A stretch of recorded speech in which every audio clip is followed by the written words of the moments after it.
ಆಗ ನಮಗೆ ಬಲ ತುಂಬಿದವರು ತೇಜಸ್ವಿ. ಅಲ್ಲ ರೀ, ಕರ್ನಾಟಕ ಇತಿಹಾಸಕ್ಕೆ ಮಸಿ ಬೆಳೆದಿದ್ದಾರೆ ಅವರು. ಅವ್ರಿಗೆ ಮಸೀರ ಬಳಿದಲ್ಲಿ ನೀನು ಪೇರಳೌಲಿ ಹಚ್ಬೇಕಾಗಿತ್ತ ಅಂತ ಕೇಳಿದಂಥವ್ರು ಅವರು ನಮ್ಮ ಪರವಾಗಿ.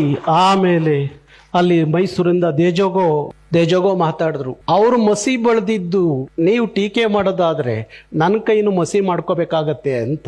ಆಮೇಲೆ ನಮ್ಗೊಂದಷ್ಟು ಆತ್ಮಸ್ಥೈರ್ಯ ಜಾಸ್ತಿ ಆಯ್ತು. ಆಗ ಒಬ್ಬೊಬ್ಬರೇ ಮಾತಾಡಕ್ಕೆ ಶುರು ಮಾಡಿದ್ರು. ಹಾಗೆ ಆವತ್ತಿನಿಂದ ಇವತ್ತಿನವರೆಗೂ ಒಂದಷ್ಟು ಆಗಾಗ ನಮ್ಮ ಹಳ್ಳಿ ಕಡೆ ಒಂದು ಗಾದಿ ಮಾತಿದೆ, ಯಾವ್ಯಾವ ದೇವರಿಗೆ ಯಾವ್ಯಾವ ಪೂಜೆ ಮಾಡಿದ್ರೆ ತೃಪ್ತಿ ಆಗುತ್ತೋ ಆ ಪೂಜೆ ಮಾಡಲೇಬೇಕು.